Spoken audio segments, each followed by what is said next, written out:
Clinton insider. Trump never broke campaign finance laws, but guess who did?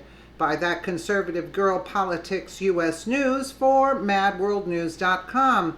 Michael Cohen, President Donald Trump's former personal attorney, pleaded guilty to campaign finance violations that were not campaign violations.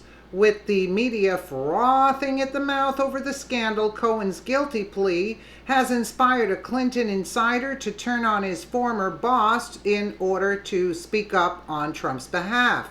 According to Breitbart, Mark Penn, the former pollster for both Bill Clinton and Hillary Clinton, said that Michael Cohen's guilty plea shows the double standard that prosecutors have applied unfairly to Donald Trump.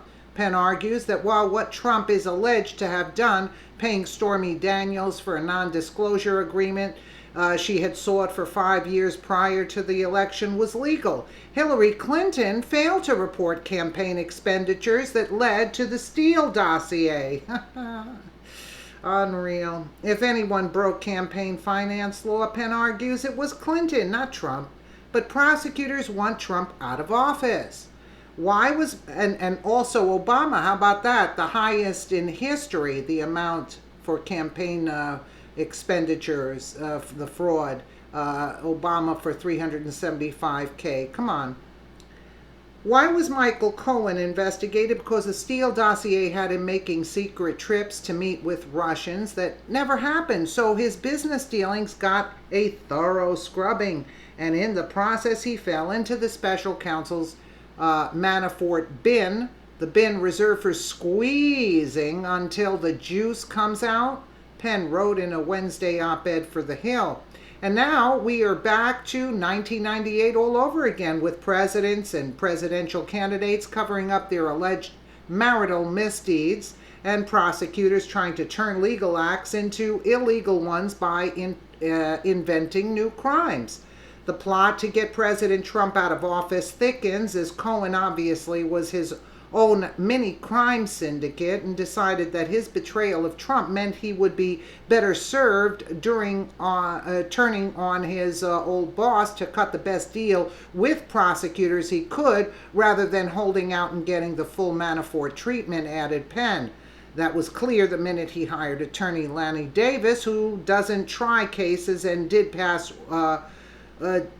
work for Hillary Clinton. Cohen had recorded his client trying to entrap him, sold information about Trump while acting as his attorney, I should say, to corporations for millions of dollars, and didn't pay taxes on millions. So Cohen is a snake, from what I gather. The sweetener for the prosecutors, of course, was getting Cohen to plead guilty to campaign finance violations that were not campaign violations, wrote Penn. Money paid to people who come out of the woodwork and shake down people under threat of revealing bad sexual stories are not legitimate campaign expenditures. They are personal expenditures. That is true for both candidates we like and candidates we don't. So either which way, whether we like the candidate or don't, this is personal. So Trump spends $130K to keep the lid on a personal story, and the full weight of the state prosecutors comes down on his attorney, tossing attorney-client privilege to the wind. He concluded Democrats spend potentially millions on secret opposition research and no serious criminal investigations occur. Yeah, Hillary, how about your dossier? Did you report that? Trump also noted that Cohen's campaign finance violations were not a crime in a Wednesday morning tweet, adding that Obama was guilty of much worse. Yet no one went after him with such a fury. Michael Cohen pleaded guilty to 2 counts of campaign finance violations that are not a crime.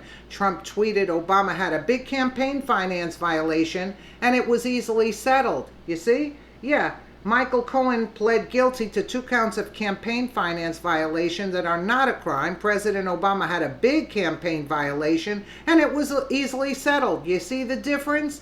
Trump was referring to former President Barack Obama's 2008 campaign, which was fined $375K by the Federal Elections Commissions for a series of missing notices from more than 1,300 contributions, which totaled $1.8 million. And we're talking about less than 300K for Donald Trump silencing these I don't know what you want to call them.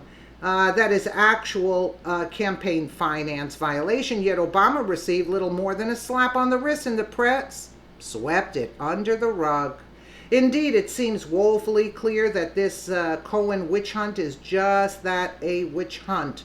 This is the left's latest attempt to smear the president and oust him out of office.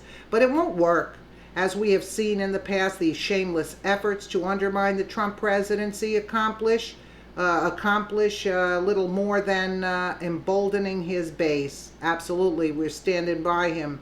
The Russian narrative turned out to be a big nothing burger, and this will too. You know, I mean, it is just disgraceful. And Mueller is a really, really bad human being. Mueller is a dirty person. He's really a dirty person. Really garbage, that's what I would say.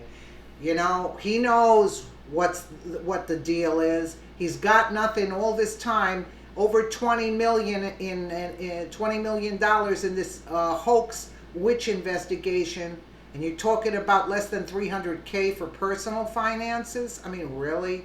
Come on now. And Obama for 1.8, and everything is swept under the rug, and it was the biggest campaign finance thing that happened in history, and yet it's all swept under the rug. And it was actually 1.8 million, because I was wondering how much it was, you know, that they charged him 375K. And Hillary, what about Hillary? What about Hillary that has caused this country such distress? You know, this crooked, decrepit witch she's the culprit in all of this. This is the one. This is the culprit. But again, Soros back. That's basically the bottom line. Let me know what you guys think in the comments below. And again, thank you so much for watching.